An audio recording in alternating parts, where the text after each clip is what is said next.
there will be seasons where you just are going to need more grace and more forgiveness and more patience. Always ask the same question. For what reason would you divorce the person that you're sitting across from right now? Welcome to the Grace Marriage Podcast. I'm Brad Rhoads. And I'm Marilyn Rhoads.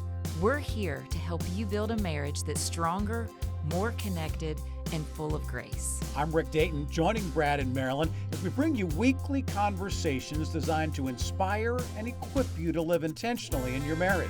We'll share practical tips, powerful stories, and strategies to help you and your spouse grow closer and thrive together. So whether you're just starting out or have been married for years, there's always room to grow. Let's do this together. This is the Grace Marriage Podcast.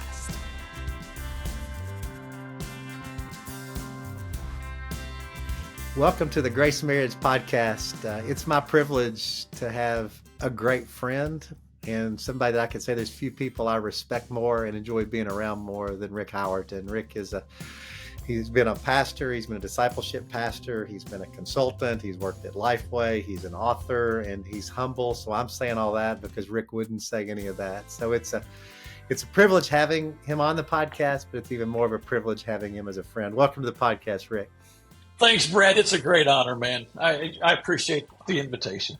Yeah, and it's one of those, you don't have a whole lot of relationships in life that when you kind of start talking, it just like, I don't know, God just felt God was in it. So thank you for being part of it. So Rick, why don't you tell people a little bit about yourself and kind of your ministry path?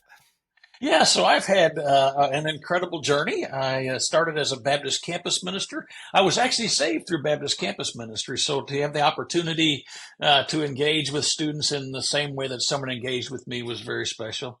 And then went on to seminary and did many various things in churches. I was actually a music minister at one point early on. And then I ended up in campus ministry, as I mentioned, for some years.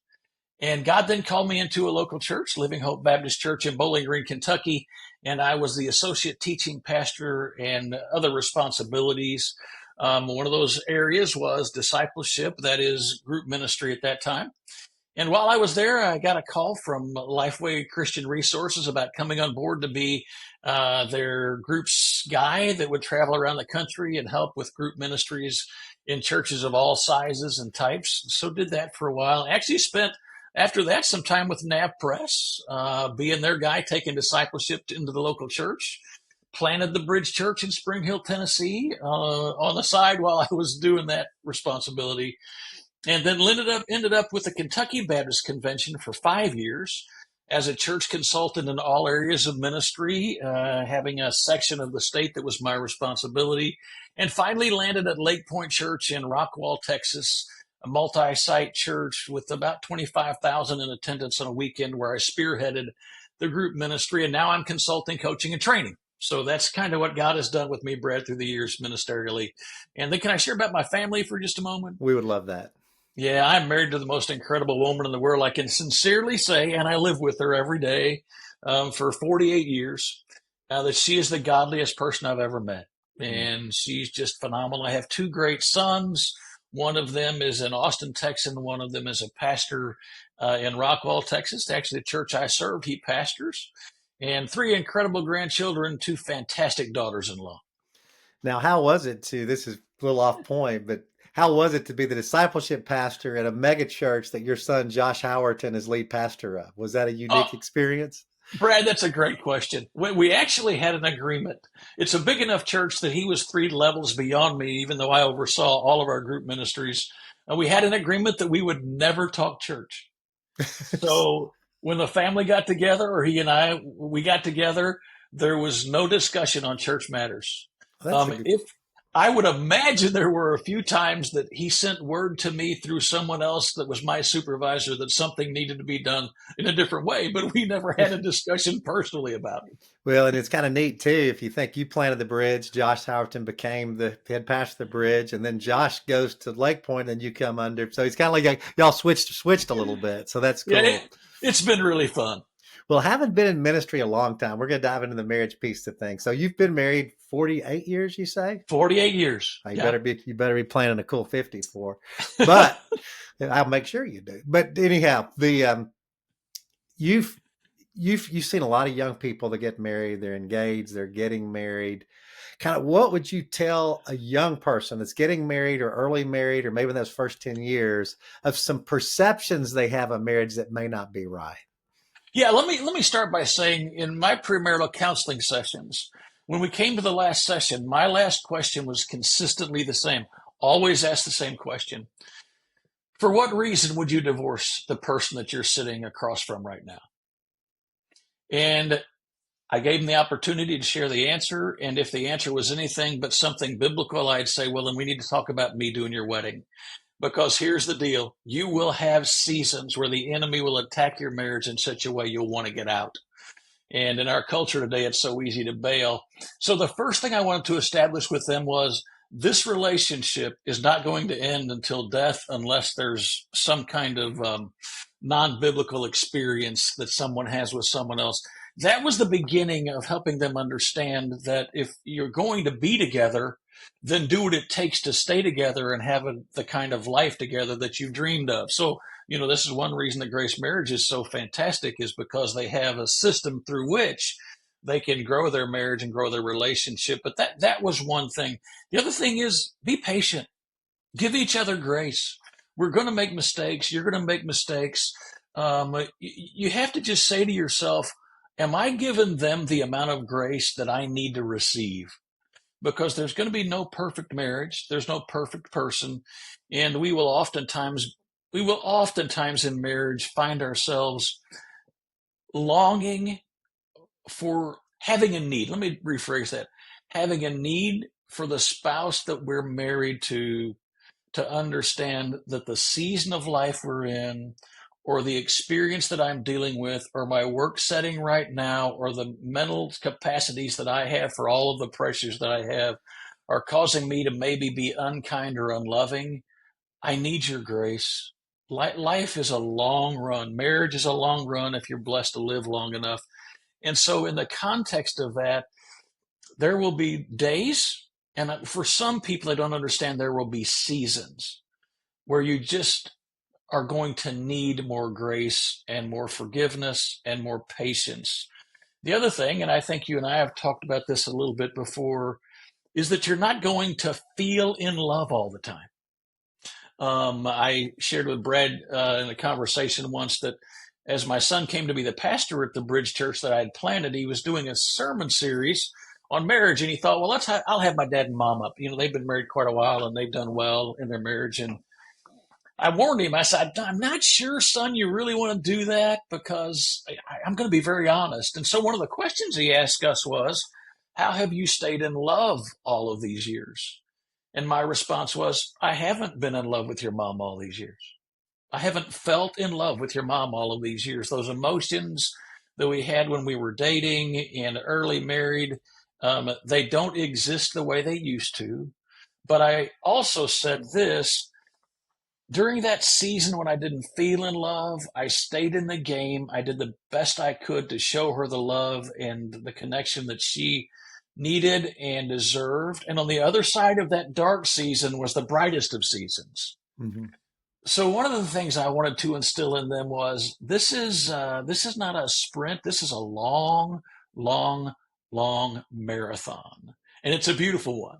Mm-hmm. But it will not. But in the run, you'll have moments in those runs when you're very winded and you want to stop running. You got to keep running and looking forward to getting that second win multiple times in the journey of marriage. Like, man, and back into that grace piece you're talking about, is life gets the best of all of us at times.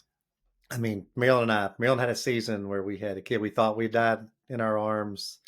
I'll go in the details, but then we had another kid who was doing terrible in school, made a 9 on a test. Marilyn called crying that not a 9, that's like under a 10. And then we had another kid that a baby that wasn't sleeping. So Marilyn had a year of just depression and anxiety, and Marilyn had nothing to give. So if I'm like, I mean, Marilyn's literally barely functional, crying every time we leave the house. I mean, so if I'm saying, "Hey, I need you to communicate with me. I need to make sure we're coming together physically." I mean, give me a. I mean, I was like, it'd be like asking me to dunk a basketball, you know.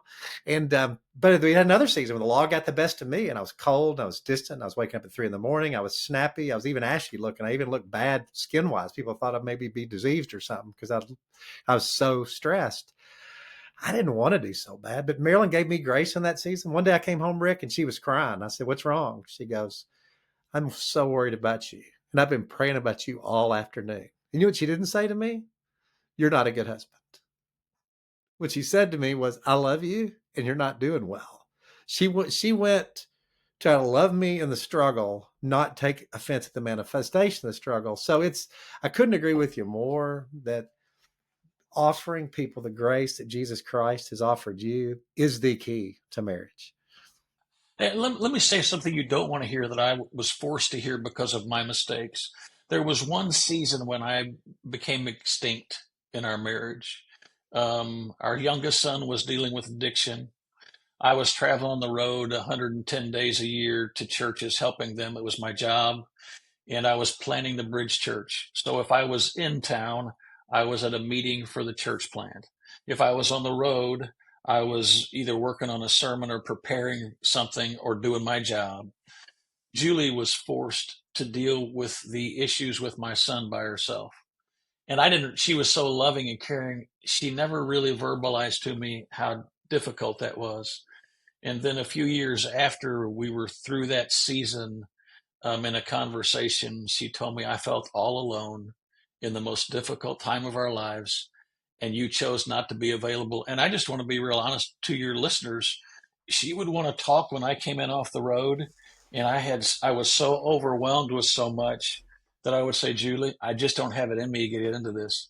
You never want to hear your wife say, "In the darkest time of my life, you said to me you didn't even have time to discuss this with me," when Yeah. I should have been leading the family and aiding her in her journey with my son rather than her having to do it on her own. Yeah. And it's one author said, if anything comes ahead of your marriage other than Jesus, your marriage will slowly die. You know, and so prioritization of marriage through both of Marilyn and I's seasons, we wanted to date every single week through both of those seasons. So we continue to prioritize our marriage and continue to try, even in the midst of our despair. Now, we would sit down for dinner and she would sob. I remember telling her one time we were at Five Guys and I said, "Five Guys, burgers, and Christ." I mean, because it was just literally tears pouring in it. But we decided our marriage is important. We're going to spend time on it. We're going to talk. We're going to try to help each other, even when one of us is barely functional. So I couldn't agree with you more. If it's just like a choice and I'm putting other things ahead of the marriage at the expense of my spouse, communication and repentance are needed. And it's not just, and grace isn't just enabling bad behavior. Well, I've got somebody that doesn't pay me attention. Well, I'm going to give them grace and just let them run. Wounds from a friend can be trusted. And I really want to encourage our listeners that if it's something where you've got a marriage problem, grace isn't ignoring the problem in the name of grace. Grace is addressing the problem in the name of grace, because not only, Rick, was that not good for Julie, that wasn't good for you. It wasn't good for you. It wasn't good for your children. It wasn't good for your family. It wasn't good for your spirituality. It wasn't good for your connection with Julie. So we don't do each other any favors when we suffer in silence. And looking back on that, God, the neat thing about God, he teaches us through our mistakes. He teaches us through that. And he's gracious and he's patient and he's non-condemning. What have you learned from that season that you might advise somebody that's working a ton of hours or that's traveling around and they've got a wife like Julie and the husband's saying, "Look, you just need to understand this is a season"? Yeah, I think what I'd say to them is you've got to decide what season you're going to be batting in. If you're going to play the game, whose field are you going to be on? Are you going to primarily be on the marriage field? Are you going to be in the work field? Are you going to be in the church plant field? Which field are you going to primarily play on? That's a big decision. That's a really big decision. Um, I really struggle sometimes with not giving the blessing to men or women, who's ever the primary breadwinner, saying to them, "Hey, it's okay to work 60 hours a week. It's okay," because ultimately you may lose the most important thing in the world, and your marriage, one of the greatest things in your world, but you also may lose a passion for everything else in life, because if you lose the person that you're supposed to be most passionate about, you actually lose passion in life ultimately. Having done a lot of marriage counseling, I found oftentimes, especially in men in the era that I was working the most, they thought it was honorable to work 60 hours a week and never really connect with their spouse. They had been raised in an era when that was kind of the thing. You're gonna you're gonna create get the biggest house, take the greatest vacations, all those kinds of things. And the number of those men who ultimately either lost passion for their marriage and their wives stayed in the game because they didn't want to leave their husband, or they literally lost their marriage, is beyond comprehension. And so I think that it's just vitally important, as you talk so often, Brad, what is your top priority? And you have to, and I'd like to put it in terms of relationship. Is the relationship with your spouse the most important? Or is the relationship with your boss the most important? Is the relationship with your money the most important? Obviously, we are called to make the most important relationship Christ. And if we're in the order of Christ's direction, that marriage is going to be the next thing in line. You can't say I walk closely with Jesus and I'm a disciple of Jesus Christ, then ignore the way he prioritized the way we're supposed to live our lives. Yeah, I heard one author say, somebody that neglected their spouse in the name of ministry, no book should ever be written about such a man.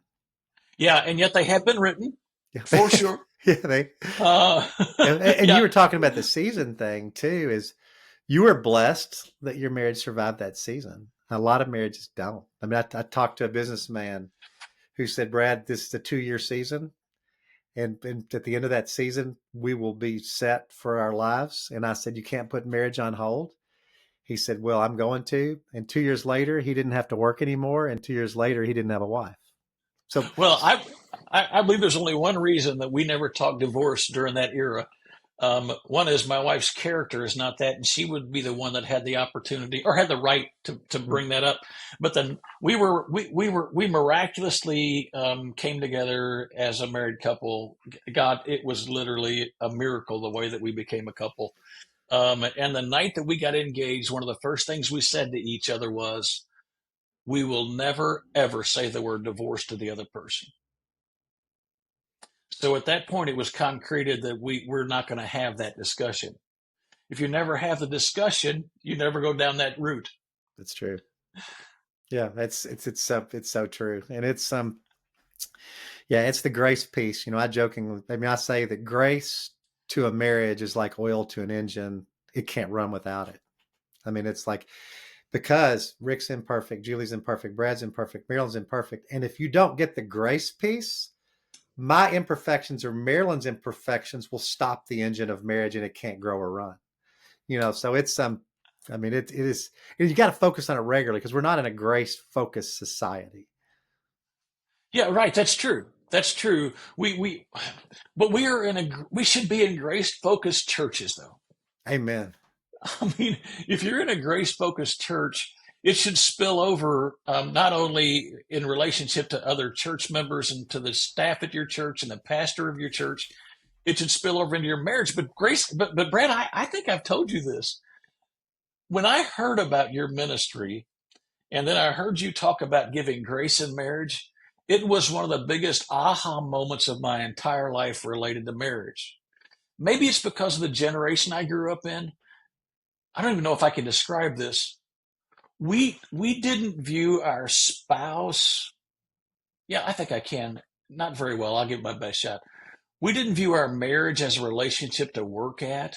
It was a relationship that was just supposed to happen. And so I never even thought about, do we give this a name, how we treat each other when the other person falls short, or when somebody doesn't feel loving toward me at the time I need for them to feel loving toward me, or when they're not meeting my sexual need. I never even thought about that concept until I heard about grace marriage.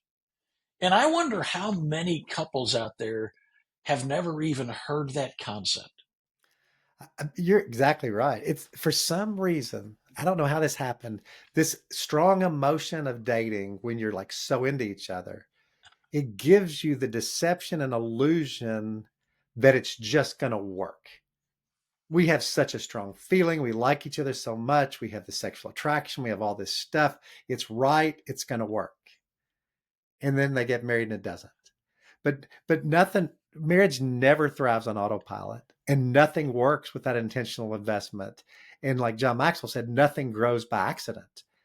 So we've treated marriage as like this one grand exception to the general rule that you have to invest in something and work at something for it to grow. But it's not the exception. And then people get very disillusioned because they, for some reason, think it could be the exception, should be the exception. And if it's not working without investment, it means we're not in love.